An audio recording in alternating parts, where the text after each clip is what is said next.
नमस्ते, मैं वीरेंद्र सहवाग। इस शनिवार रात 8 बजे आ रहा हूँ आपके पसंदीदा सोशल ऐप शेयर चैट के लाइव ऑडियो चैट रूम पर। आप भी आएं और मुझसे चैट करें। चलिए T20 के बारे में डिस्कस करते हैं और क्रिकेट से जुड़ते हैं। आज रात 8 बजे share chat live audio chat room में शामिल होना बिल्कुल ना भूलें। आज ही डाउनलोड करें शेयर चैट। बोलो मुझे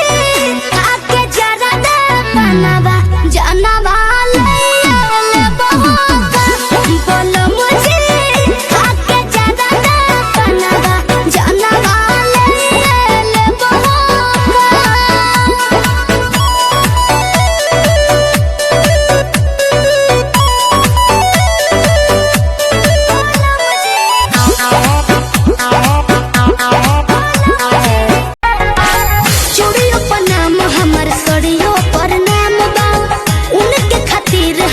जीवन तमाम बा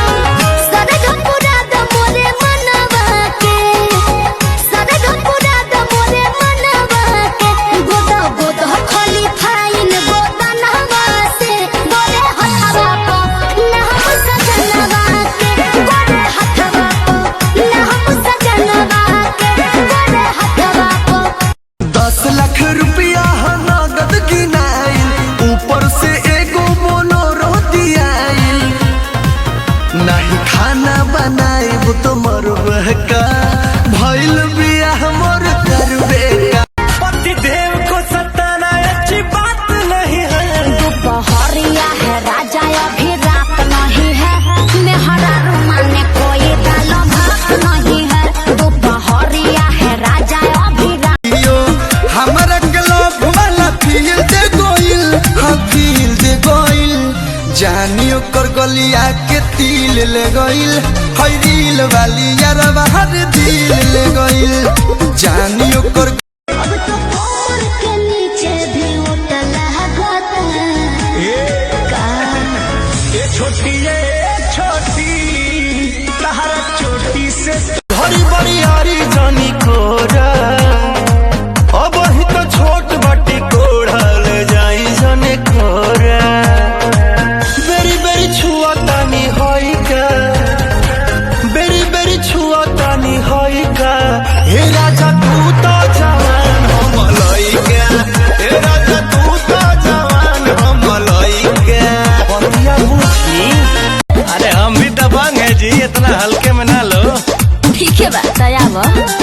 घर से निकलो कटोरी ना गली में सलमान खान आया घर से निकलो पॉकेट में रखती हूँ पूरे शहर का जिए न देबू काहे पतर को खड़े परान लेबू काहे सर को जिए पति देव को सताना अच्छी बात नहीं है। दोपहरिया है राजा अभी रात नहीं है मेहरा रुमाने कोई दाल भात नहीं है सरग पूरा द मोरे मनवा के गोदा गोदा खाली फाइन गोदा नहवा से बोले हथवा को ना हम सजनवा के बोले हथवा को ना हम सजनवा के बोले हथवा को ना हम सजनवा झूठो के करे लो हमरा पे शक हो ताके लो कहे के टक हो केहू बाटे तोहर यार सस पटा हमार लगे अभियो तू करे लू केहू से प्यार लगे अभियो तू जाता चढ़ले जबनिया में कुल कुल ठंडा बेसी हो जाता राजा लाइदा मॉडल विदेशी लहंगा ऐसी हो जाता राजा तारा परदेस बलम्मा हमके घर में छोड़ के तनी जाए से पहिले खाला वो खाला से रोटी सिंगल पलंगिया पर डबल पदन चाहनी काटरनी करे खातिर प्यार यार आई हनु हो ए जाने उठला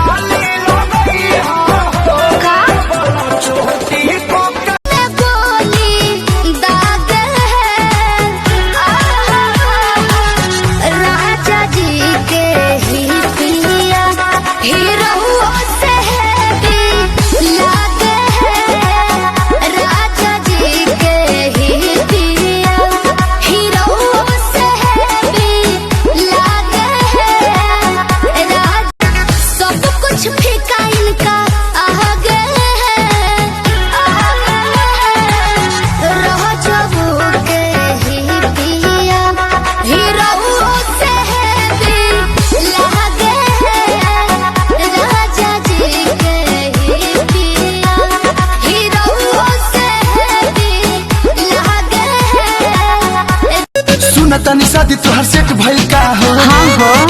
हाँ हो लगता कि भेट अब ना होई का हो? ना सुनता नि शादी तुहार सेट भइल का हो? लगता कि भेट अब ना होई का हो? तुहरा बिना ही कलुआ जिंदगी कैसे के जी पाएगा?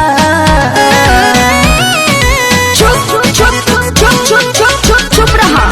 गवन कि हम तो भाई में दीवाना तोरे गाल के बारू पोसन धन बेके विशाल के बाकी पवन के प्यार तू भुलई बुना बबुआ के खुश करके जाइबू। गवना के साड़ी ससुरवा से आएगा कोके मैरिज पिया हमको ले जाएगा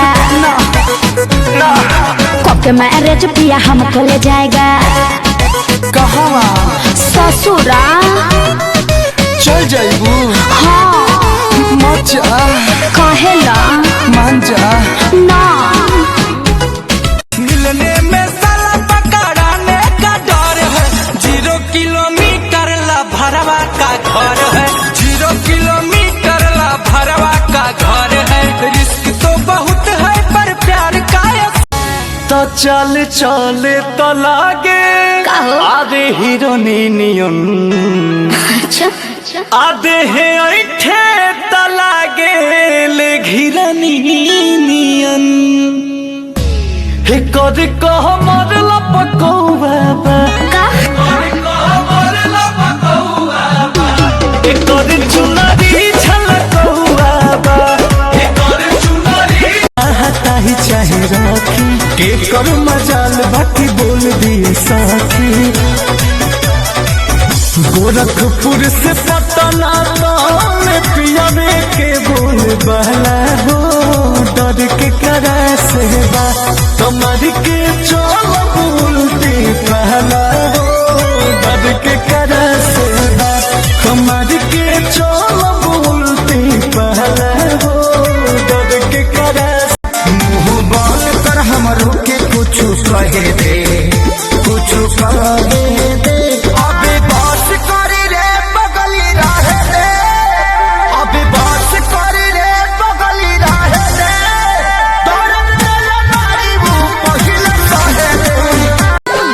जुआन राजा लगता बड़ी पार मन भर खाली होला मांगा तारार दूर हट हमके धरना कबार मेहरी के सुख नहीं दे बुए रानी तो टेकारा से मांगी उधार अरे मेहरी के सुख नहीं दे बुए